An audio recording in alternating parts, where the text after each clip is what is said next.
हे नमस्कार एवरीवन, कैसे हैं आप लोग? I wish and I hope you are doing perfectly fine. Just be joyful and keep smiling. Just be joyful भैया जी, जॉयफुल चिल मारो. ठीक है, ओके. तो वेलकम बैक. तो हम लोग क्या पढ़ते हैं? हम लोग पढ़ते हैं reflection of light by spherical mirrors. ठीक है, और ये है हम लोग का reflection of light spherical mirrors का सेकेंड एपिसोड. अगर सेकेंड एपिसोड पे है तो फर्स्ट एपिसोड हो चुका होगा. आपने देखा है तो वेल एंड गुड, नहीं देखा है तो आप चाहो तो यहाँ पे आईपॉड लिंक है, यहाँ पे जाके क्लिक करोगे आपके पास प्लेलिस्ट आ जाएगा, उसमें जाके आप देख सकते हो. ठीक है, ओके.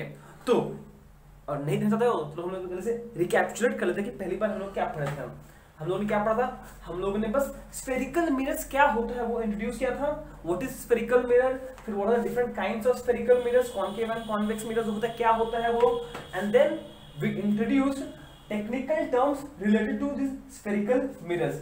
इन दोनों स्फेरिकल मिरर्स से रिलेटेड जो A B C D technical terms है, एबीसीडी, वो इंट्रोड्यूस किया हम लोग. वो क्या है? Centre of curvature, radius of curvature, pole, principal axis and aperture. ये पांचों टर्म्स हम लोगों ने इंट्रोड्यूस किया था. और यहां पर एक अजम्पशन ये है कि हम लोग जो फिजिक्स पढ़ेंगे लाइट से रिलेटेड है या फिर रिफ्लेक्शन ऑफ लाइट से रिलेटेड बाय स्फेरिकल मिरर, हम लोग का ये अजम्पशन है कि the aperture of the mirror is very small. ठीक है, aperture of the mirror is very small. ये एक अजम्पशन है हम लोग का, और आज इस अजम्पशन को हम लोग यूज भी करेंगे. ठीक है, इस बात का ध्यान रखिएगा. एंड फाइनली हम लोगों ने टेक्निकल टर्म्स करने के बाद हम लोगों ने समझा how reflection occurs from spherical mirror. हम लोगों ने ऑब्वियस पहले ही सीख चुके हैं हम कि एक रिफ्लेक्शन कैसे होता है फॉर प्लेन मिरर. ठीक है, पर हम लोग क्या जानना है? हम लोग को जानना है कि अगर एक स्फेरिकल मिरर हो तो उस केस में रिफ्लेक्शन कैसे होता है. तो हम लोग ने वहां भी सीख लिया. ठीक है, और फिर जाने से खत्म करने से पहले दो क्वेश्चन सॉल्व किए लोग. ठीक है, ओके. तो आज क्या पढ़ेंगे हम लोग? आज पढ़ेंगे हम लोग और दो टेक्निकल टर्म बाकी है, उसको भी इंट्रोड्यूस कर देंगे आज हम लोग. वो क्या है? Principal focus and focal length. ये प्रिंसिपल फोकस का होता है एंड ये फोकल लेंथ का होता है, ये समझेंगे हम लोग आज. ठीक है, एंड फाइनली फोकल लेंथ के लिए हम लोग एक्सप्रेशन भी निकाल देंगे. Expression for focal length, RESSION, expression for focal length. कि फोकल लेंथ निकालने का फॉर्मूला क्या है? फॉर्मूला. ठीक है, आज हम लोग ये पढ़ेंगे. तो चलिए आप चलो इसको कॉपी कर लो, तो हम लोग अपना पढ़ाई शुरू करते हैं.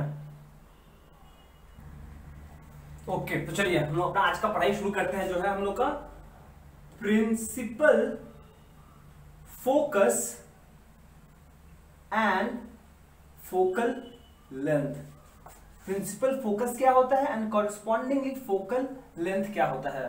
प्लीज ध्यान देखिएगा, principal focus and focal length. ठीक है, अब जो प्रिंसिपल फोकस है ना, वो कॉनकेव के लिए अलग होता है एंड कॉन्वेक्स के लिए अलग होता है. ठीक है, तो हम लोग पहले कॉनकेव के लिए पढ़ेंगे, फिर कॉन्वेक्स के लिए पढ़ेंगे. तो पहले principal focus and focal length हम लोग पढ़ेंगे फॉर, ये पहला है फॉर कॉनकेव मिरर. ठीक है, ओके. अच्छा, मुझे स्केल चाहिए होगा आज, ये रहा. ठीक है, अच्छा. कॉनकेव मिरर जो है ना, आपको पता ना कॉनकेव मिरर क्या है? कॉनकेव मिरर में एक्चुअली क्या होता है आपका, ऐसा कुछ होगा, एक पार्ट ऑफ अ स्फीयर जहां पे हम लोग कॉनकेव मिरर बनाने के लिए जो बल्जिंग सरफेस है उसको पॉलिश करते हैं. प्रीवियस एपिसोड हम लोग देखे हैं. ये कॉनकेव मिरर हो गया, और ये जो AB है ये इसका अपर्चर हो गया. जो जियोमेट्रिक सेंटर है उसको हम लोग पोल बोलते हैं. और सिंस ये पॉलिश सरफेस इधर है, इसका रिफ्लेक्टिंग सरफेस इधर है, तो अगर हम स्फीयर बनाए तो अंदर ऐसे बनेगा, सेंटर इधर कहीं लाई करेगा. ठीक है, ये हो गया इसका सेंटर ऑफ कर्वेचर.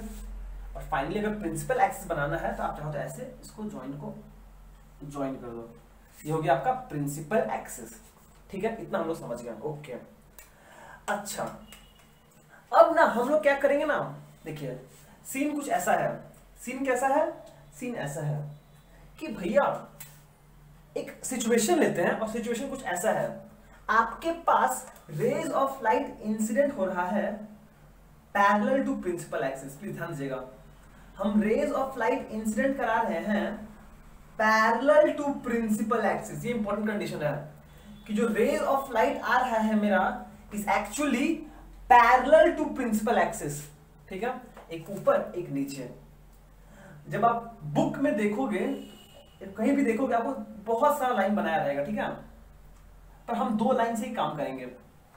ठीक है, मतलब कि सिचुएशन क्या है, rays of light are incident parallel to principal axis. ध्यान रखना, पैरेलल टू प्रिंसिपल एक्सिस, मतलब जो प्रिंसिपल एक्सिस है उसके पैरेलल में, प्रिंसिपल एक्सिस को कभी टच नहीं करेगा। ठीक है, अच्छा अब मुझे ना ये मान लीजिए इसका पॉइंट ऑफ इंटरसेक्शन है यहाँ पर, इसका पॉइंट ऑफ इंटरसेक्शन यहाँ पर है। मान लो ये है O1, ये पॉइंट ऑफ इंटरसेक्शन है O2। ठीक है, ये है इंसिडेंट रे A O1, ये B O2। ठीक है, ओके। अब मुझे इसका रिफ्लेक्टेड रे बनाना है। ठीक है, अब रिफ्लेक्टेड रे बनाने के लिए तो हम लोग को पता है ना, रिफ्लेक्टेड रे बनाने के लिए सबसे पहले मुझे नॉर्मल बनाना पड़ेगा। और नॉर्मल कैसे बनता है, नॉर्मल बनाने का सिंपल तरीका है, आपके पास ये पॉइंट ऑफ इंसिडेंस है, ये सेंटर ऑफ कर्वेचर है, तो आप सिंपली यहां से इन दोनों को ज्वाइन कर दीजिए। जो आपका straight line joining the centre of curvature and the point of incidence is called the normal. ये है normal at the point of incidence. ठीक है, अब जैसे ही नॉर्मल बन गया, ये इंसिडेंट रे, ये नॉर्मल, ये हो गया एंगल ऑफ इंसिडेंस। ठीक है, समझ में आया? सिंपल है, कुछ बेसिक नहीं, ज्यादा हाईफाई नहीं कर रहे हम लोग ये। ठीक है, अब अगर ये इंसिडेंट रे है तो रिफ्लेक्टेड रे नॉर्मल के ऑपोजिट साइड लाई करेगा सच दैट एंगल सेम हो। मतलब कि यहां पे कहीं ऐसे होगा, ये एंगल आई है, इतना एंगल इतना पकड़ लेते हैं हम, ये हो गया मेरा रिफ्लेक्टेड रे, ये हो गया रिफ्लेक्टेड रे। समझ में आया? ये ब्लू वाला जो हम एरो दिए हैं ये मेरा रिफ्लेक्टेड रे है। ठीक है, अच्छा। एंड सिमिलरली अगर मुझे इस इंसिडेंट रे BO2 का जो पॉइंट ऑफ इंसिडेंस O2 है, अगर यहां पर मुझे रिफ्लेक्टेड रे बनाना है तो क्या करना पड़ेगा, मुझे O2 पर भी एक नॉर्मल बनाना पड़ेगा। तो नॉर्मल बना लीजिए। नॉर्मल मतलब पॉइंट ऑफ इंसिडेंस और सेंटर ऑफ कर्वेचर को ज्वाइन कर दीजिए। वो जो स्ट्रेट लाइन मिलता है हम लोग उसी को नॉर्मल बोलते हैं, जो हम लोग प्रीवियस एपिसोड में सीखे हैं। ठीक है, ओके। तो ये हो गया इंसिडेंट रे और ये हो गया नॉर्मल, इसके बीच का हो गया एंगल ऑफ इंसिडेंस I। ठीक है, ओके ओके। अच्छा देखो, सिंस ये पैरेलल इंसिडेंस हुआ है तो जो एंगल बनाएगा ऑलमोस्ट सेम होगा। ठीक है, अब तो रिफ्लेक्टेड रे कैसा होगा, रिफ्लेक्टेड रे कुछ इधर जाएगा, ये एंगल ऑफ रिफ्लेक्शन है ऑब्वियसली, ये एंगल ऑफ रिफ्लेक्शन है, और यहां भी कुछ ऐसा जाएगा, ये I है, इधर से कुछ जाएगा, ऐसा कुछ होगा, ऐसा कुछ होगा, और ये आपका रिफ्लेक्टेड रे है। क्लियर है? समझ में आया? समझ में आया? समझ में आया? हाँ भैया समझ में आया, आगे बोलो। ठीक है, ओके। तो हम लोग ये बोलते हैं कि अगर एक रेज फॉर कॉन्केव मिरर, अगर रेज ऑफ लाइट पैरेलली आया स्फेरिकल मिरर पर और वो इंसिडेंट हुआ, तो देखा गया है कि रेज ऑफ, क्या है, रिफ्लेक्टेड रेज है ना, ये क्या है, रिफ्लेक्टेड रेज है, रिफ्लेक्टेड रेज। ठीक है, तो रिफ्लेक्टेड रेज जो है after reflection from the mirror will meet at a point on the principal axis, और इस पॉइंट को हम लोग नाम देते हैं कैपिटल F, और इसी महाशय को बोलते हैं principal focus.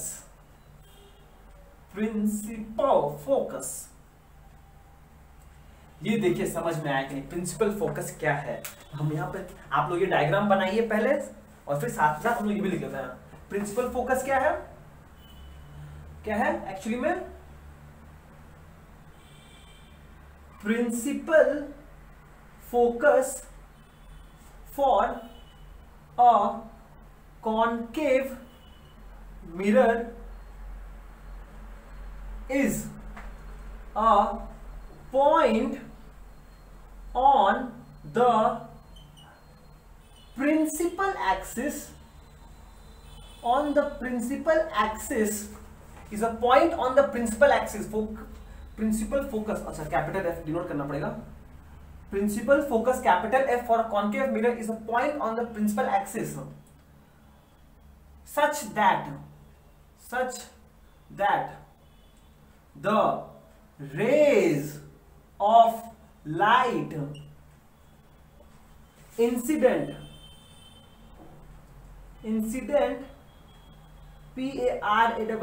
parallel to principal axis after reflection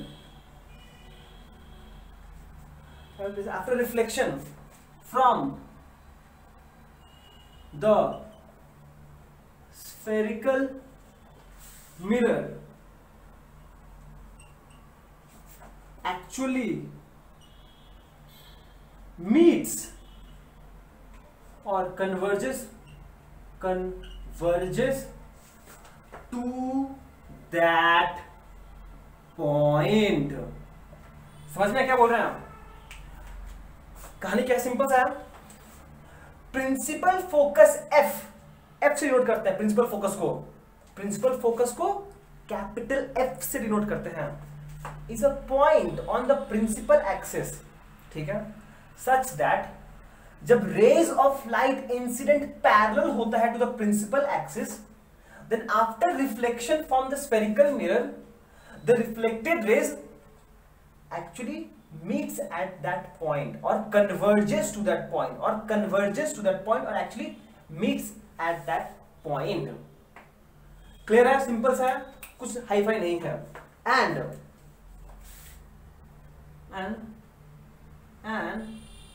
the distance of the principal focus from the pole is called the focal length. FOCALLENGTH. मतलब कि प्रिंसिपल फोकस तो हम समझ गया कि अगर कॉन्केव मिरर है तो रेज अगर पैरेलल आ रहा है, आफ्टर रिफ्लेक्शन वो लोग एक पॉइंट पे मीट करेगा, और जिस पॉइंट पे मीट करेगा उसी को बोलते हैं प्रिंसिपल फोकस. ठीक है, सही है. चलो, एंड इस पोल से फोकस का जो डिस्टेंस है, मतलब कि पोल से जो फोकस का डिस्टेंस है, इसको बोलते हैं फोकल लेंथ. मतलब कि यहां पे जो पी एफ है उसको बोलते हैं फोकल लेंथ, जिसको हम लोग स्मॉल एफ से डिनोट करते हैं. एफ क्या है? Focal length. LEN एक्चुअली में डिस्टेंस है और कुछ नहीं. ठीक है, एंड बस याद दिलाने के लिए P से C का डिस्टेंस क्या होगा? R. इसको बोलेंगे इज इक्वल टू R, जिसको बोलते हैं radius of curvature. Radius of curvature. ठीक है, ये सेंटर ऑफ कर्वेचर है, ये any point on the sphere है. अगर इसका डिस्टेंस कितना होगा? Radius of curvature. एंड ये फोकल पॉइंट है, प्रिंसिपल फोकस है, एंड इसका डिस्टेंस फ्रॉम द पोल को बोलते हैं फोकल लेंथ. मतलब ये जो डिस्टेंस है, कहां बनाए हम, इसमें तो बना नहीं पा रहे हैं हम, इतना गंदा किया, कोई बात नहीं, आप समझ गए होंगे. ये जो डिस्टेंस है ना, यहां से इस डिस्टेंस को बोलते हैं फोकल लेंथ, एंड यहां से इस डिस्टेंस को बोलते हैं रेडियस ऑफ कर्वेचर. समझ में आया आपको? अगर और गंदा डायग्राम दिखाएं हम आपको तो ऐसा कुछ बनता है. ये एक कॉन्केव मिरर है, ये पोल होगा, ऐसे कुछ आएगा, और जितना भी रेज ऑफ लाइट लोगे आप पैरेलल, अगर रेज ऑफ लाइट पैरेलल आ रहा है और ये सेंटर ऑफ कर्वेचर है, तो कुछ ऐसे पास करेगा, यहां से सब रेज पास करेगा आफ्टर रिफ्लेक्शन. ये गया 1, ये 2, ये 3, ये 4, सारा पॉइंट इससे पास करेगा और इसको बोलते हैं फोकल लेंथ, प्रिंसिपल फोकस. और ये पोल है, इस डिस्टेंस को फोकल लेंथ, इस डिस्टेंस को रेडियस ऑफ कर्वेचर। देखिए आपको समझ में आया कि नहीं आया, आप एक बार इसको अच्छे से देख लो और नोट कर लो। सबसे पहला बात, ठीक है, समझ में आया, इसको नोट करिए। ओके, बहुत बढ़िया। तो ये हो गया principal focus and focal length for a concave mirror. क्या है? Is a point on the principal focus, क्या है? Capital F, is a point on the principal axis जहां पर रेज ऑफ लाइट अगर पैरेलल है इंसिडेंट रेज, आफ्टर रिफ्लेक्शन वहां meet करेगा, बस एक्चुअली में मीट करता है रिफ्लेक्टेड रेज, ठीक है। And distance of the focal point from the principal pole is called the focal length, ठीक है। ये हो गया हम लोग का कॉनकेव मिरर के लिए, ठीक है। अब सेम चीज पढ़ना है फॉर कॉन्वेक्स, इसको आप नोट कर लो। ओके, ज्यादा कुछ नहीं मिटाएंगे हम, बस थोड़ा बहुत कुछ मिटाएंगे। अब मुझे पढ़ना है फॉर कॉन्वेक्स मिरर, तो मुझे ये डायग्राम बस हटाना पड़ेगा। इसको हटा दीजिए, इसको हटा दीजिए, इसको हटा दीजिए, इसको हटा दीजिए, इसको हटा दीजिए, इसको हटा दीजिए, इसको हटा दीजिए। बढ़िया, बहुत बढ़िया। अब हम लोग को पढ़ना है फॉर कॉन्वेक्स मिरर। देखो भैया, आपको तो लिखना पड़ेगा फिर से, आप प्लीज अच्छे से लिखिएगा। फॉर कॉन्वेक्स मिरर, ठीक है। अच्छा, कॉन्वेक्स मिरर है, और हम आपको ये बात पहले बोल चुके हैं कि हम लोग का रिफ्लेक्टिंग सरफेस हमेशा लेफ्ट फेस करेगा, रिफ्लेक्टिंग सरफेस हमेशा लेफ्ट फेस करेगा। और कॉन्वेक्स सरफेस क्या होता है? वैसा सरफेस जहां पर हम लोग इनर सरफेस को पॉलिश किए हैं, या फिर जो केव सरफेस है उसको पॉलिश किए हैं। ये हो गया ए, ये हो गया बी। ए बी अपर्चर जो बहुत छोटा होता है, इस पॉइंट को हम लोग बोलते हैं पोल। जिस तरफ मिरर कर्व्ड रहता है, ऑब्वियसली उसका सेंटर ऑफ कर्वेचर उसी तरफ लाई करेगा। सिंस ये मिरर इस तरफ कर्व्ड है, इसका सेंटर ऑफ कर्वेचर इस तरफ लाई करेगा। तो यहां पे मान लीजिए इसका सेंटर ऑफ कर्वेचर है सी, ये पोल। अब बचा क्या आपको? ऑब्वियसली ये सेंटर और रेडियस, पोल का डिस्टेंस को हम लोग रेडियस ऑफ कर्वेचर ही बोलते हैं, सी पी को रेडियस ऑफ कर्वेचर ही बोलते हैं, आर उतना तो पता है। एंड फाइनली आप चाहो तो यहाँ पे प्रिंसिपल एक्सिस बना दीजिए, ठीक है। ओके, अच्छा एक बोलना भूल गए हम, आप लोग अपना, अच्छा देखो बताते बाद में हम फिर से, ठीक है। ओके, यहाँ भी क्या सिनारियो है? यहाँ भी वैसा ही सिनारियो है। कैसा है कि रेज ऑफ लाइट यहां पर भी पैरेलल इंसिडेंट होगा, मतलब कि ये एक रे ऑफ लाइट आया पैरेलल, बूम, ये रे ऑफ लाइट है पैरेलल, बूम, ठीक है। अब ये मान लीजिए एक रे ऑफ लाइट है ए, ये रे ऑफ लाइट है बी, इसका पॉइंट ऑफ इंसिडेंस है O1, इसका पॉइंट ऑफ इंसिडेंस है O2, ये वाला पॉइंट, ये वाला पॉइंट, ठीक है। मुझे क्या करना है? मुझे यहां पर रिफ्लेक्टेड रे बनाना है। रिफ्लेक्टेड रे कैसे बनाए? कैसे बनाए बताओ, कैसे बनाए? अरे इजी है, तो पहले नॉर्मल बना लो ना भैया। पहले नॉर्मल अगर आप बना लोगे, और नॉर्मल बनाना कोई बड़ा बात नहीं है। स्फेरिकल मिरर्स के लिए नॉर्मल कैसा बनता है? पॉइंट ऑफ इंसिडेंस पे आप सेंटर ऑफ कर्वेचर से लाइन बना दो, मतलब एक straight line passing through the normal and the centre of curvature को बोलते हैं, एक straight line passing through the point of incidence and the normal को बोलते हैं, sorry straight line passing through the point of incidence and the centre of curvature को normal बोलते हैं। तो ये इंसिडेंट रे है, ये है नॉर्मल, ये हो गया एंगल ऑफ इंसिडेंस, ठीक है। एंड सिंस ये एंगल ऑफ इंसिडेंस है, रिफ्लेक्टेड रे इस तरफ है, इंसिडेंट रे इस तरफ है, तो रिफ्लेक्टेड रे उसको ऑपोजिट में बनेगा with the same angle with the normal. ऐसे ये इसको मानते हैं, कहां से बनेगा इसको? ये आर हो जाएगा, चलो ये हम इसको ले ले रहे हैं। अब देख रहे हैं ठीक हो जाएगा, हाँ सब ठीक है। ये एंगल आर बनेगा, ये हो गया मेरा reflected ray. Blue line with an arrow reflected ray है, रिफ्लेक्टेड रे, ठीक है।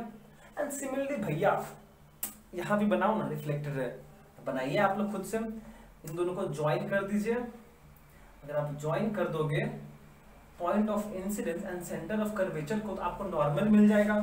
ये इंसिडेंट रे है, ये मेरा एंगल ऑफ इंसिडेंस हो जाएगा। अब एंगल ऑफ रिफ्लेक्शन बनाना है तो बनाइए, कहीं से ऐसा कुछ होगा, ये हो गया मेरा रिफ्लेक्टेड रे, ठीक है। ये एक रिफ्लेक्टेड रे है, ये एक रिफ्लेक्टेड रे है, ठीक है। किस टाइप का है? डाइवर्जिंग नेचर का है। रिफ्लेक्टेड रेज आफ्टर रिफ्लेक्शन क्या हो रहा है, एज इफ डाइवर्ज कर रहा है, ये और ये कभी मीट करेगा, कभी मीट नहीं करेगा। इसीलिए हम लोग बोलते हैं कि convex mirrors are diverging in nature. ठीक है, convex mirrors are diverging in nature, whereas concave, इससे पहला वाला जो था हम नहीं बोले थे, वो क्या है, कन्वर्जिंग इन नेचर। क्यों, रेज ऑफ लाइट पैरेलल आया, आफ्टर रिफ्लेक्शन एक पॉइंट पे मीट कर रहा है, इसलिए उसको बोलते हैं कन्वर्जिंग। इस बात को आप कहीं पे पॉइंट आउट कर लेना। ठीक है, ये हो गया। अच्छा, अब ये रेज ऑफ लाइट को एक्चुअली में कभी मीट नहीं करेगा, पर इसको अगर हम पीछे प्रोड्यूस करें, इसको अगर हम पीछे प्रोड्यूस करें, देखा जाता है कि दोनों मीट करते हैं एक पॉइंट पे, और ये जिस पॉइंट पे मीट करते हैं इसको बोलते हैं हम लोग principal focus F. Principal focus capital F. देखिए चीज समझ में आया कि नहीं आया आपको। ठीक है, हम लोग ने अगर कॉन्वेक्स मिरर पर parallel rays of light incident कराया तो देखा कि rays of light diverging nature का है, इसीलिए कॉन्वेक्स मिरर को डाइवर्जिंग मिरर भी बोला जाता है। बढ़िया, बहुत बढ़िया। अब ये डाइवर्जिंग नेचर का कभी मीट करेगा नहीं, पर इन दोनों रिफ्लेक्टेड रेज को अगर हम बैकवर्ड प्रोड्यूस करें तो देखा गया कि वो लोग एक ही पॉइंट पे मीट करेगा ऑन द प्रिंसिपल एक्सिस, और इसको बोला गया principal focus of the convex mirror. तो यहाँ पे क्या चलेगा, प्रिंसिपल फोकस ऑफ अ, मुझे तो ज्यादा नहीं लिखना पड़ेगा, of a convex mirror is a point on the principal axis such that rays of light incident parallel to principal axis after reflection from the mirror appears to meet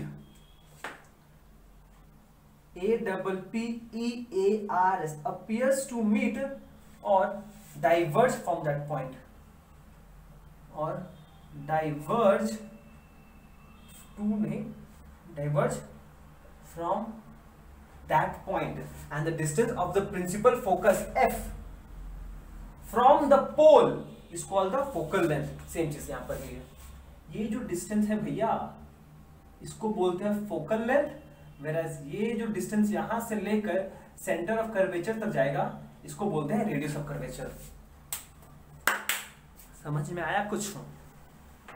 देखो definition दोनों का almost same है, almost क्या पूरा ही same है। अगर raise, आप बस याद रखो कॉन्केव मिरर कन्वर्जिंग है, मतलब रेज ऑफ लाइट एक्चुअली में मीट करेगा। कॉन्वेक्स मिरर डाइवर्जिंग है, मतलब अपीयर्स टू मीट करेगा फिर डाइवर्ज करेगा, बस खत्म।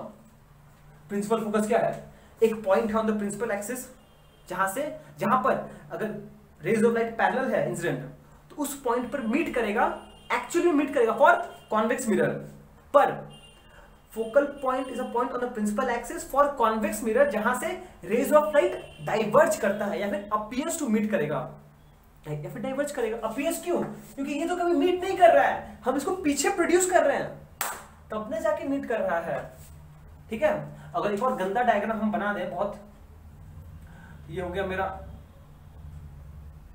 कॉन्वेक्स मिरर, यहाँ पे मान लीजिए सेंटर ऑफ कर्वेचर है, ये पॉइंट फोकस होगा, अगर पैरेलल रेज आ रहा है तो ये लोग ऐसे डाइवर्ज होगा ताकि ऐसे जाएगा, अगर पैरेलल रे आया तो ये ऐसे डाइवर्ज होगा एज इफ अगर पीछे प्रोड्यूस करने से यहां से पास करेगा।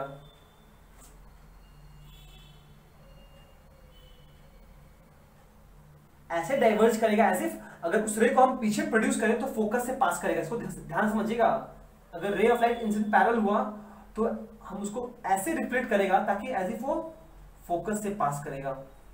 ठीक है, ये हो गया प्रिंसिपल फोकस। समझ में आया कुछ? बहुत बढ़िया, बहुत बढ़िया।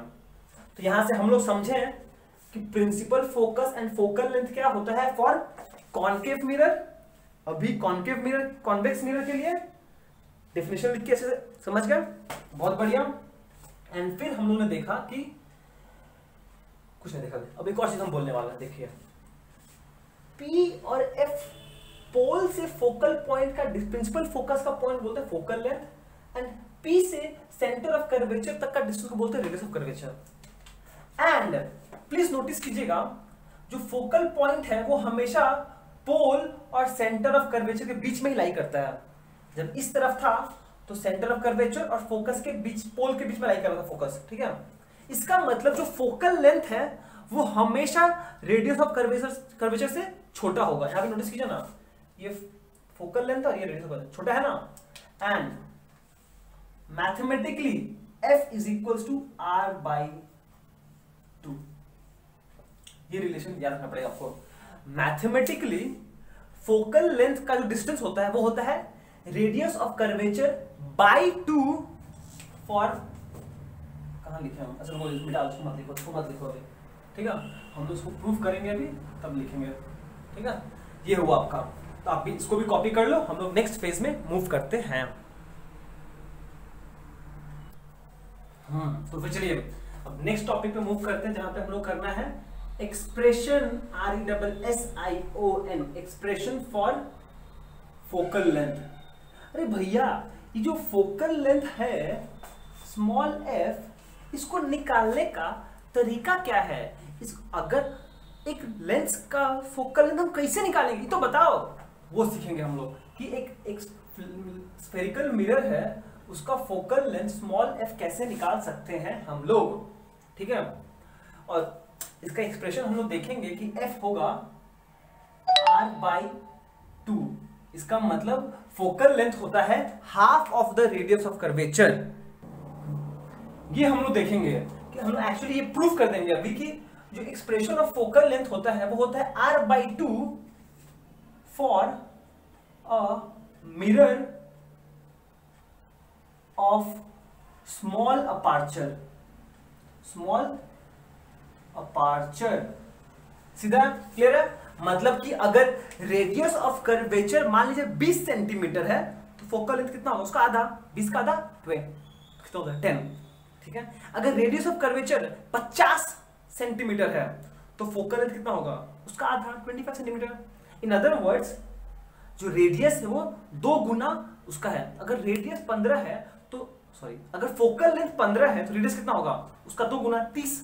वैसे ही इसको हम लोग प्रूफ कर लेते हैं, ठीक है। चलिए शुरू करते हैं। हम लोग करेंगे फॉर प्रूफ, हम लोग करने वाले प्रूफ, ठीक है। तो चलिए करते हैं इसको। पहले करेंगे हम लोग फॉर कॉन्वेक्स मिरर, पहले करेंगे फॉर कॉन्वेक्स मिरर, ठीक है। For convex mirror.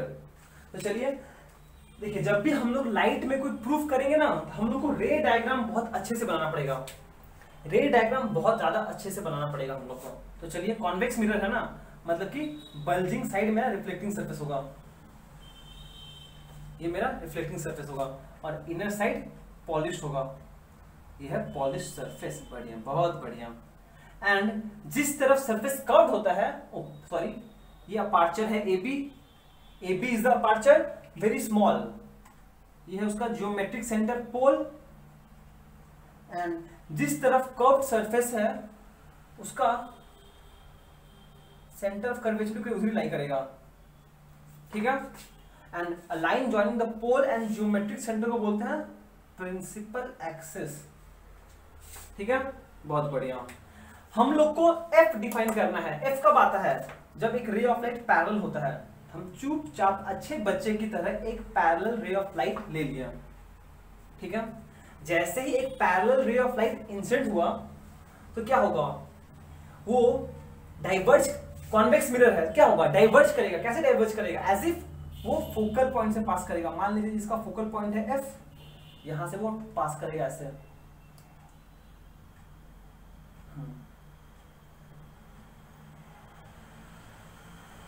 तो ये ऐसे यहां से, अच्छा छोड़ो, ऐसे नहीं बनाते लोग, ठीक है। ध्यान देना, एक पैरेलल रे ऑफ लाइट आया, मान लेते हैं इसको A, वो O पे आके इंसिडेंट हुआ, ये O है पॉइंट ऑफ इंसिडेंस, ठीक है। सिंपल रखते हैं हम लोग, ओके। अब मुझे रिफ्लेक्टेड रे बनाना है तो पहले मुझे नॉर्मल बनाना पड़ेगा। तो चलिए नॉर्मल बनाते हैं लोग। नॉर्मल बनाने का मतलब है कि centre of curvature and point of incidence को ज्वाइन कर दीजिए। ये है नॉर्मल लाइन, ये वाला होगा एंगल ऑफ इंसिडेंस आई, ठीक है। अब अगर ये एंगल ऑफ इंसिडेंस है तो मुझे रिफ्लेक्टेड रे बनाना पड़ेगा। तो रिफ्लेक्टेड कैसे बनेगा, ऑपोजिट साइड बनेगा सच दैट इसका एंगल और आई एंगल सेम होगा, तो कुछ ऐसा एंगल से बन जाएगा। ये हो गया रिफ्लेक्टेड रे मेरा। अगर हम रिफ्लेक्टेड रे को पीछे प्रोड्यूस करें तो देखा जाएगा कि ये एक पॉइंट पे मीट करेगा जिसको बोलते हैं हम लोग फोकल पॉइंट एफ, ठीक है। एंड ऑब्वियसली ये वाला एंगल भी आर होगा such that angle I is equal to angle R. Clear है। फॉर अ कॉन्वेक्स मिरर यहां पे क्या है, here A B is the aperture, aperture जो स्मॉल है, इतना छोटा लिख रहे हैं हम, दिखाई दे रहा है, दिखाई दे रहा है, पर ब्लू देखो ब्लैक से लिखते हैं ताकि और अच्छे से दिखाई दे, तो फिर फायदा क्या लिखते हैं, ठीक है। देखिए ये डायग्राम तो समझ में आया आपको, डायग्राम बहुत इजी था, डायग्राम में कुछ डिफिकल्टी नहीं था, ठीक है। तो बस हम यहाँ पे लेबलिंग कर दे रहे हैं, क्या है यहाँ पर, here A B is the aperture, A B क्या है, अपार्चर है जो काफी छोटा है, स्मॉल है, सही है। उसके बाद अपार्चर क्या है, सी क्या है, centre of curvature, centre of curvature. अगर ये सेंटर ऑफ कर्वेचर है तो पोल टू सेंटर का डिस्टेंस क्या होगा, आर, इसको बोलेंगे radius of curvature, which implies PC equals to radius of curvature, ठीक है। सिमिलरली एफ क्या है, प्रिंसिपल फोकस है, एफ क्या है, प्रिंसिपल फोकस है, ठीक है। ये चीज प्रिंसिपल फोकस है, विच इंप्लाइज हम बोल सकते हैं पोल टू प्रिंसिपल फोकस का डिस्टेंस को हम लोग स्मॉल एफ बोलेंगे जो होगा फोकल लेंथ। क्लियर है, क्लियर है, ये हो गया। और कुछ बाकी है, ओ पी क्या है, पोल तो बोले नहीं हम, हेयर तो पहले लिखा था पी, पी मेरा पोल है, हेयर, बाकी सब कुछ लिख दिया हम, सब मेंशन कर दिया, सब मेंशन कर दिया, ठीक है। क्लियर है, सही है। ये अपार्चर है, ये पोल है, सेंटर है, फोकल है, सब मेंशन कर दिया हम, ठीक है। अब एंड अब देखिए ओ ए क्या है, इंसिडेंट रे है, O A is incident ray, incident ray parallel to principal axis, principal axis, ये पैरेलल साइन है। अगर दो लाइन ऐसे बनाया हो, ये वर्ड यूज होता है पैरेलल के लिए, ठीक है। ओके, ये हो गया ए ओ प्रिंसिपल एक्स इंसिडेंट रे। अच्छा, एंड सी ओ क्या है, सी ओ है नॉर्मल, आई क्या है, angle of incidence, angle of incidence, R क्या है,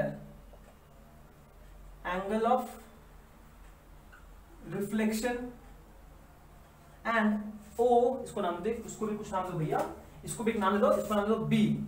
तो ओ बी क्या है, ओ बी है रिफ्लेक्टेड रे, ओ बी क्या है, रिफ्लेक्टेड रे, ठीक है। And angle I is equal to angle R is equal to theta, से कहां से, from laws of reflection, from laws of reflection. Clear है। इतना हम जो लिखे हैं ना, ये सब चीज फिगर में दिखाई दे रहा है, सब कुछ फिगर में दिखाई दे रहा है, ठीक है। ओके, अब कुछ जो चीज नहीं दिखाई दे रहा है उस पर काम करते हैं हम लोग, ठीक है। ओके, अच्छा नोटिस करो प्लीज आप कि क्या बोले हम, ये लाइन पैरेलल है प्रिंसिपल एक्सिस के। जब दो लाइन, ये पता है ना आपको, अच्छा इसी बताओ, ऐसे अगर दो लाइंस ऐसे गया है, ये जो एंगल अगर थीटा है, ये एंगल कितना होगा, ये भी थीटा होगा, रीजन वर्टिकली ऑपोजिट एंगल। तो देखो ये चीज आपको यहां दिख रहा है, ये लाइन को नोटिस कीजिएगा नॉर्मल, ये लाइन को नोटिस कीजिए और ये लाइन को नोटिस कीजिए, ये रिफ्लेक्टेड रे और ये नॉर्मल। ये एंगल अगर आर है जो एक्चुअली में कितना है, थीटा है, ये एंगल अगर आर जो कितना है एक्चुअली में थीटा है, एंगल आई भी थीटा है, तो ये एंगल अगर आर है तो ये एंगल भी आर होगा, थीटा। वर्टिकली ऑपोजिट एंगल, ये देखो ना ऐसे, ये लाइन और ये line, theta theta, vertically opposite angle, ठीक है। एंड सिमिलरली हम बोल सकते हैं, क्या बोले हम, ये लाइन और प्रिंसिपल एक्सिस पैरेलल है, इसका मतलब ये जो एंगल होगा, इसको नाम तो दिए नहीं नॉर्मल को हम, ये हो गया n डैश n, तो ये जो एंगल होगा और ये एंगल होगा वो सेम होगा, ऑल्टरनेट एंगल, कॉरस्पॉन्डिंग एंगल। दो लाइन अगर पैरेलल है, अगर ऐसा ही कटता है यहां पर, तो एक ट्रांसवर्सल है, तो ये एंगल और ये एंगल सेम होता है, कॉरस्पॉन्डिंग एंगल। क्या समझ में आया कुछ, क्या बोल रहे हैं हम? तो फाइनली हम बोल सकते हैं यहां पर, हेयर एंगल BON नहीं, इसका एंगल FOC मतलब ये वाला एंगल FOC, ये वाला एंगल इज इक्वल्स टू ये वाला angle BON is equals to theta, vertically opposite angle, vertically opposite angle. देखिए समझ में आया कि नहीं आया?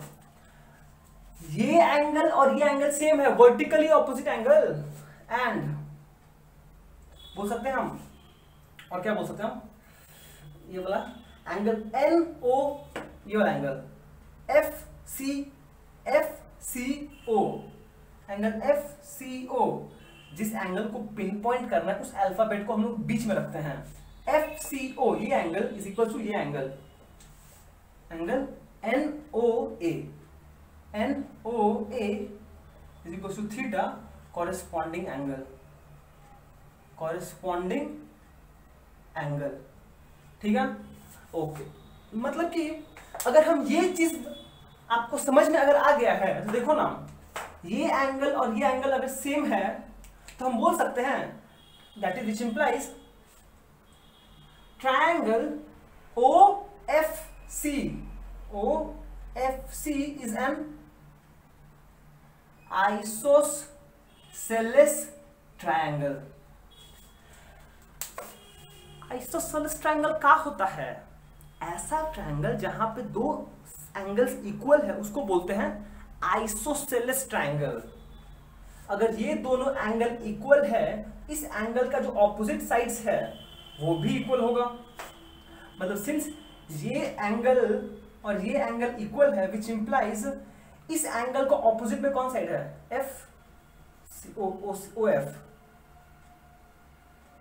और इस एंगल के ऑपोजिट में कौन साइड है? FC, which implies OF is equal to क्या रीजन क्या होगा? साइड्स ऑपोजिट टू, ये property of isosceles triangle, property of isosceles triangle, ठीक है, समझ में आया? मतलब FC is equal to OC, इतना समझ में आया ना? अब आता है यहाँ पे मेन चीज, सबसे इंपॉर्टेंट चीज, समझ में आ रहा है ना? इजी, एकदम इजी है, कुछ डिफिकल्ट नहीं है। ये जो सब लिखा हुआ था, सब लिखा हुआ था, बस ये जो हम ब्लू कलर से लिखे हैं उतना एक्स्ट्रा करना पड़ रहा है हम लोग अलग से। इसका मतलब ये एक आइसोसेलेस ट्रायंगल है, ठीक है। अब आता है हम लोग का नेक्स्ट पॉइंट। नेक्स्ट पॉइंट ये बोला गया है कि since aperture of the mirror बहुत छोटा है, ध्यान से सुनिएगा, अगर अपर्चर ऑफ द मिरर छोटा है, मतलब कि इतना छोटा है, बहुत छोटा है, तो यहां से ये पॉइंट क्या है? O है, और ये पोल है। ध्यान सुनिएगा, सिंस द अपर्चर बहुत छोटा अज्यूम किया गया है, मतलब कि जो point O and point P है दोनों एक दूसरे के नजदीक होगा, बहुत नजदीक होगा। मतलब कि अपर्चर इतना छोटा है कि जो पॉइंट P है और जो पॉइंट O है दोनों बहुत नजदीक होगा। अब ये दोनों पॉइंट अगर बहुत नजदीक है तो हम बोल सकते हैं O is a point very close to F। देखिए क्या बोल रहे हैं हम लोग तो ये बोलते हैं कि as the aperture of the mirror is small। aperture of the mirror क्या है? बहुत छोटा है। which implies point O is very close to point P। ये बहुत इंपॉर्टेंट है। कैसे बोले हम? हाँ, एक अच्छा समझ आया। आप रात में चांद को देखो, ठीक है? रात में चांद को देखो, ठीक है? अब जब आप चांद को देखते हो, आपको जो ये दिख रहा है सरफेस, ऐसा गोल दिख रहा है, आपको क्या लगता है कि ये पॉइंट और ये पॉइंट तो एकदम नजदीक में है। समझ में क्या बोल रहे हैं? हम ये बोल रहे हैं कि सिंस ये पॉइंट और ये पॉइंट हम बहुत दूर से देख रहे हैं उसको, तो अब उसका अपर्चर क्या हो गया? छोटा हो गया है, छोटा हो गया है। तो जो चांद का एक एंड से दूसरा एंड का जो डिस्टेंस है वो लगता है अरे बाप रे इतना छोटा सा, मेरा उंगली में आ गया, तो इतना छोटा चांद है उंगली में आ गया। ठीक है, ऐसा क्यों हो रहा है? क्योंकि हम लोग को लग रहा है कि जो अपर्चर है वो बहुत छोटा हो गया है। ठीक है, मतलब ये दो पॉइंट बहुत नजदीक आ गया है। इसका मतलब ये हुआ कि ये दो पॉइंट बहुत नजदीक आ गया। Point O is very close to P, which implies हम बोल सकते हैं कि जो लेंथ OF है, which implies OF is approximately equals to PF। ये एक इंपॉर्टेंट चीज है कि OF जो डिस्टेंस है, ये डिस्टेंस और ये डिस्टेंस दोनों बराबर होगा। ये डिस्टेंस तो बराबर है इसके साथ। FC is equals to FO, ये तो फिक्स था, पर सिंस अपर्चर छोटा है, ये इंपॉर्टेंट है, सिंस अपर्चर छोटा है मतलब ये पॉइंट और ये पॉइंट बहुत नजदीक लाई करेगा। अब बहुत नजदीक लाई करेगा, इसका मतलब ये हुआ कि ये जो डिस्टेंस है और ये डिस्टेंस वो भी इक्वल हो गया, मतलब ये दोनों इक्वल हो गया। OF is approximately equals to PF, which implies PF is equals to FC। ठीक है, अब खुद ही सोचो ना कि अगर PF is equals to FC है, अगर PF is equals to FC है, हम क्या दिखा सकते हैं? आपको दिखा सकते हैं, यहां पर दिखाई दे रहा है, वहां पर हाँ दिखाई है, जगह है, बहुत सारा जगह है वहां पर। तो हम ये बोल सकते हैं, आपको ये समझना है कि PF equals to FC, PF equals to FC। तो नोटिस कीजिए, हम बोल सकते हैं यहां पर रेडियस ऑफ कर्वेचर क्या है? CP। R is equal again finally R is equals to PC। पोल से सेंटर ऑफ कर्वेचर का डिस्टेंस को हम लोग PC बोलते हैं। अब हम PC को स्प्लिट कर सकते हैं। कैसे? ये जो PC है हम इसको लिख सकते हैं PF plus FC, PF plus FC। ठीक है, PF प्लस FC, और PF और FC बराबर है, मतलब PF is equals to FC, PF is equals to FC। तो हम बोल सकते हैं यहां पे PF प्लस FC की जगह हम PF लिख सकते हैं, क्योंकि दोनों इक्वल है। और PF क्या है? फोकल लेंथ एक्चुअली में। R is equals to twice F। Proved. ये आ गया हम लोग का फाइनल रिलेशन। देखिए आपको समझ में आएगा, दिखाई दे रहा है, ये हो गया हम लोग का फाइनल रिलेशन। ठीक है, ये बेसिक तरीका है करने का। सिंपल तो भैया पहले कॉन्वेक्स मिरर लो, एक सिंगल लाइन बनाओ ना पैरेलल, उसका रे डायग्राम बनाओ, फोकस से मीट करेगा, कहानी खत्म, वैसा ही जैसा।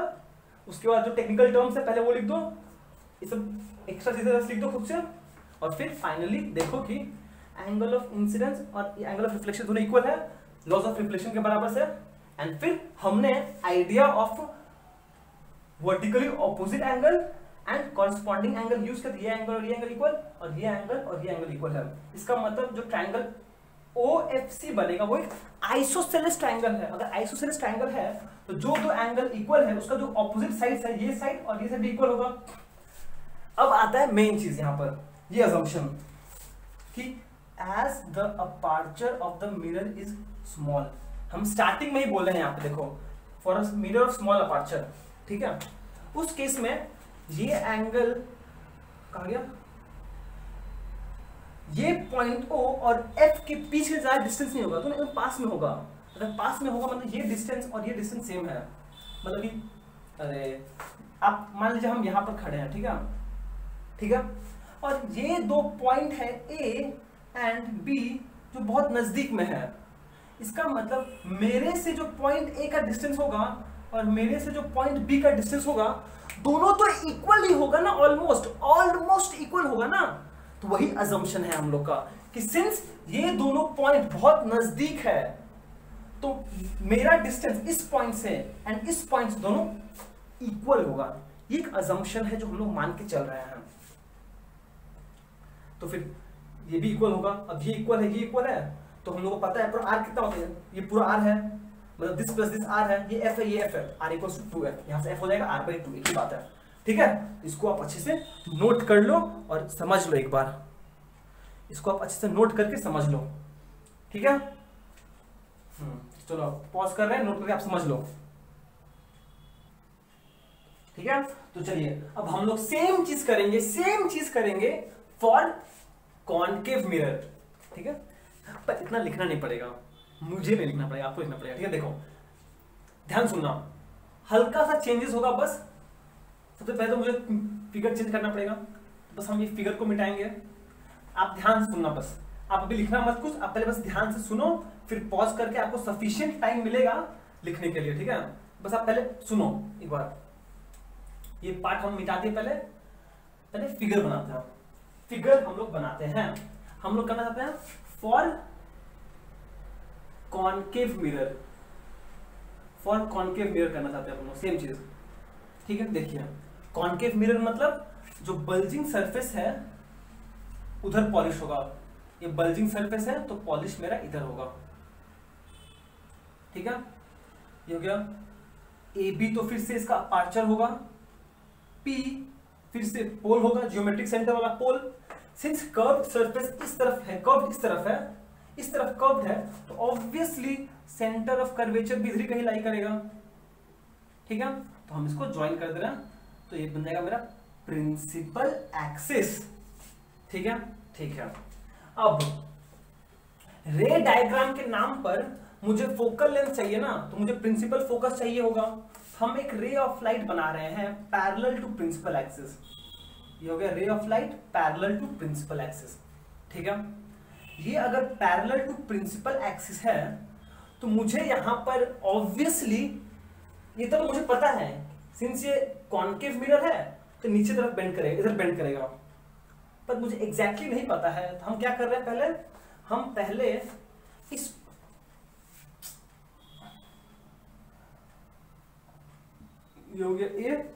ये मेरा इंसिडेंट रे है और मुझे नॉर्मल बनाना पड़ेगा। नॉर्मल बनाने के लिए हम एक लाइन बना रहे हैं सेंटर ऑफ कर्वेचर से पॉइंट ऑफ इंसिडेंस पर, ये हो गया मेरा नॉर्मल, ये हो गया एन, इसको बोल रहे हैं एन डैश, ये नॉर्मल लाइन हो गया, और ये हो गया मेरा एंगल ऑफ इंसिडेंस जिसको हम थीटा बोलेंगे, ठीक है। एंड अब हम चाहे तो रिफ्लेक्टेड रे बना सकते हैं।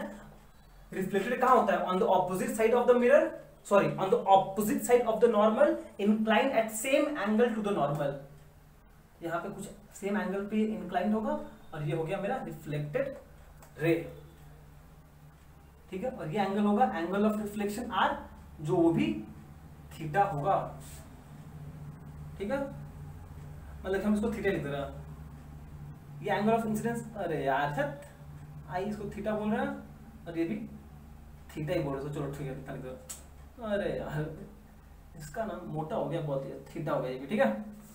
समझ में इतना क्लियर है ना, इतना कोई हाई फाई नहीं था जो हम लोग बहुत बार कर चुके हैं इसको, इतना ठीक है। तो इतना कहानी दोहराया गया फिर से यहाँ पर, ये पोल अपर्चर, ये centre curvature, PC radius of curvature, F, ओहो जिस पॉइंट पे ये मीट करेगा उसको तो फोकस बोलेंगे, वो लिखे नहीं हम, इसी को फोकस प्रिंसिपल फोकस बोलेंगे, such that pole to F का डिस्टेंस को फोकल लेंथ बोलेंगे स्मॉल एफ, और लिखा हुआ यहाँ पे स्मॉल एफ, ठीक है। एंड यहाँ पर क्या है, AO, O मेरा पॉइंट ऑफ इंसिडेंस है, AO क्या है, इंसिडेंट रे है, फिर ये CO नॉर्मल बनाया है, एंड OB रिफ्लेक्टेड रे है। ओह अपर्चर भी मैच कर गया ना, सॉरी हाँ इसको डैश देते हैं हम, A dash B dash, A dash B dash aperture है मेरा, ठीक है। ये रिफ्लेक्टेड रे है, ये एंगल ऑफ इंसिडेंस, ये angle of reflection, and angle of incidence must be equal to angle of reflection from laws of reflection. Laws of reflection कभी गलत नहीं हो सकता, इसलिए हमेशा सही होगा थीटा, और इस एंगल को हम थीटा बोल दिया है। I इक्वल्स टू R है ना, दोनों एंगल इक्वल है, उसको एक सिंगल वैल्यू दे देते हैं थीटा, थीटा पर तो थीटा THETA थीटा, ठीक है। ओके ये हो गया मतलब। अब यहां पर कुछ चेंजेस आएगा, यहां पे कहानी में थोड़ा बदलाव आएगा, बस ये दोनों लाइन के लिए, बस ये दोनों लाइन के लिए हल्का सा चेंजेस आएगा, उसको मिटाते हैं हम। देखिए कहां चेंजेस आएगा, इसको मिटा दीजिए, बस यही दो लाइन में चेंजेस आएगा, बाकी सब सेम रहेगा, कुछ नहीं बदलेगा, कुछ नहीं बदलेगा, ट्रस्ट में कुछ नहीं बदलेगा। देखो देखो देखो देखो देखो देखो देखो देखो ध्यान से देखो, हाँ ठीक है। अब नोटिस कीजिए यहां पर ये जो एंगल, नहीं हम ब्लू पेन यूज करेंगे, अब ये एंगल तो थीटा है, फिक्स्ड है। अब नोटिस करो ना, ये जो एंगल, याद नहीं आपको, दो लाइन अगर पैरेलल हो और ऐसे एक ट्रांसवर्सल बने तो ये एंगल और ये एंगल सेम होता है, ऑल्टरनेट एंगल। यहाँ पे देखो ना, ये लाइन और ये लाइन पैरेलल है, और ये एंगल सेम नहीं होगा, एंगल थीटा ऑल्टरनेट एंगल, ये एंगल और ये एंगल सेम नहीं होगा, ऑल्टरनेट एंगल सेम हुआ। तो उस केस में हम क्या बोल सकते हैं,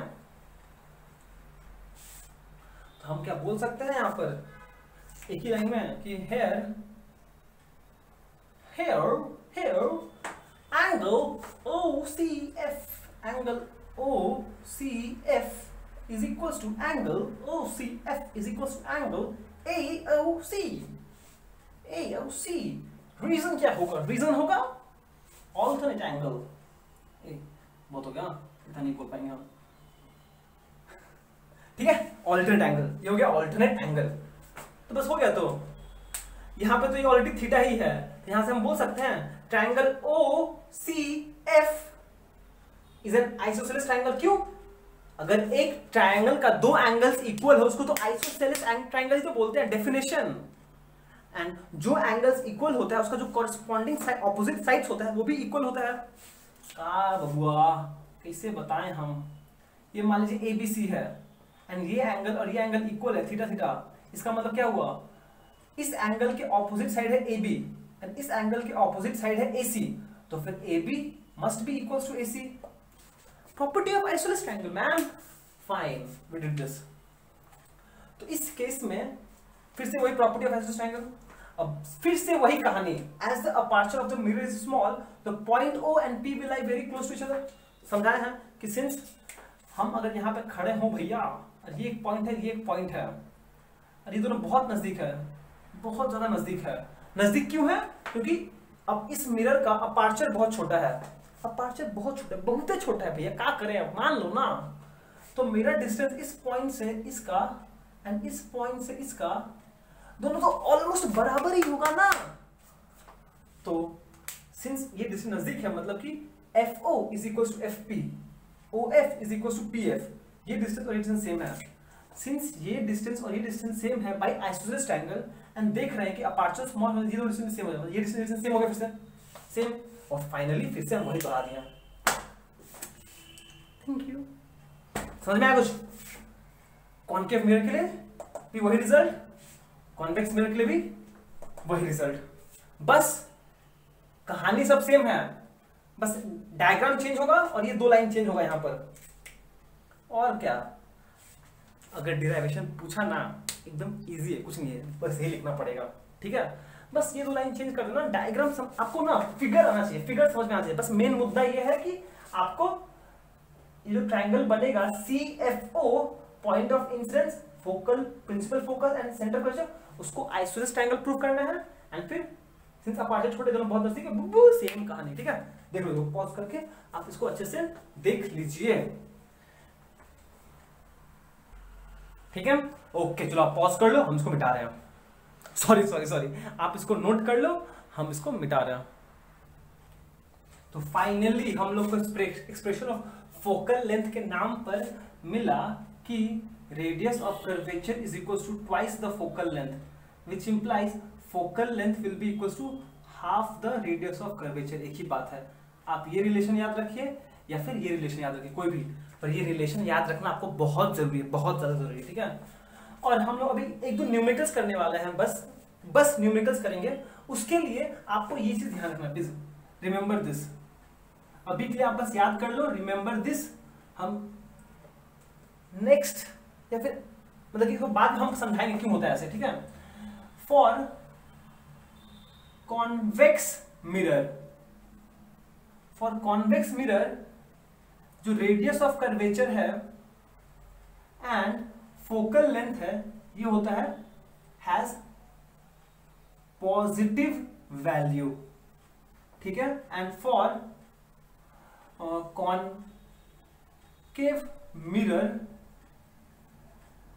आर एंड एफ जो है हैज नेगेटिव वैल्यू। इसको याद रखो, बस अभी याद रखो ना, हम बाद में समझा देंगे क्यों होता है ऐसे, ठीक है। अभी के लिए बस याद रख लो, ठीक है।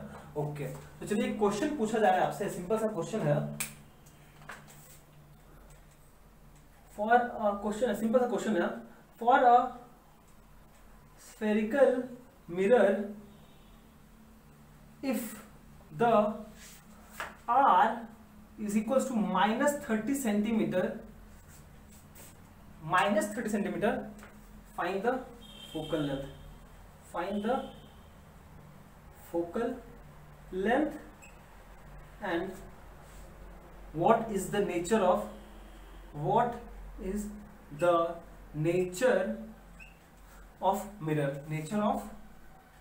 mirror. ठीक है, सिंपल सा क्वेश्चन है। क्या बोला है, एक स्फेरिकल मिरर जिसका फोकल कितना है, सोल्यूशन के नाम पे क्या हो जाएगा, एक स्फेरिकल मिरर जिसका रेडियस ऑफ कर्वेचर -30 सेंटीमीटर है। -30 नेगेटिव साइन क्या इंडिकेट कर रहा है, नेगेटिव साइन इंडिकेट कर रहा है कि ये जो स्फेरिकल मिरर है वो क्या है, वो है कॉनकेव मिरर, क्योंकि कॉनकेव मिरर के लिए ही R और F का वैल्यू नेगेटिव होता है। समझ में आया इतना बात। तो ये है as R is equals to -30, that is a negative value, hence the mirror is a concave one, ठीक है। एंड फोकल लेंथ पूछा, फोकल लेंथ क्या होता है, focal length is equal to radius of curvature का आधा, विच इंप्लाइज F क्या हो जाएगा, R का वैल्यू कितना है -30/2 which equals to -15 centimetre. Answer बस हो गया भैया, हाँ हो गया, तो और क्या करोगे। और इस दोनों रिलेशन और क्या पूछ सकता है, ज्यादा से ज्यादा आपको F देगा, R पूछेगा, R देगा, F पूछेगा, और कुछ नहीं, ठीक है। समझ में आया क्वेश्चन, ये क्वेश्चन 1 था, ठीक है। अब एक और सिंपल सा क्वेश्चन कर लेते हैं, क्वेश्चन 2, ताकि हाथ बैठ जाए हम लोग का। मान लीजिए आपको spherical mirror of focal length दिया हुआ है, if for spherical mirror if F is equal to +20 centimetre, ठीक है। बोला find the radius of curvature, find the radius of curvature, ठीक है। What is the nature of the mirror. यहां पर आपको क्या दिया है, यहां पर आपको एकदम उल्टा दिया हुआ है। यहां पर आपको बस सिंपल से ये बोला है कि मिरर का फोकल लेंथ कितना है। मिरर का क्वेश्चन नंबर 2 है, ये मिरर है, here F is equal to +20 centimetre, क्या है, positive value, which implies it is a convex mirror, convex mirror क्या होता है? पॉजिटिव होता है। It is a convex mirror, ठीक है। एंड हम लोग को पता है फोकल लेंथ होता है r/2। आपको फोकल लेंथ दिया हुआ है, r निकाल, r कितना हो जाएगा? r हो जाएगा 2 टाइम्स f, 2 इंटू f कितना है? 20, which is equals to 40 centimetre answer. therefore r is equals to 40 centimetre answer. दिखाई दे रहा ना? दिखाई दे रहा? हाँ दिखाई दे रहा है, ठीक है। तो फिर चलिए 1 घंटा हम लोग ऑलमोस्ट हो चुका है, आज के लिए यहीं पे समाप्त करते हैं, ठीक है। समझ में आपको? ओके चलो फिर आज का एपिसोड यहीं पे समाप्त करते हैं। Till then be safe, be joyful and thank you so much for watching. Have a great day ahead.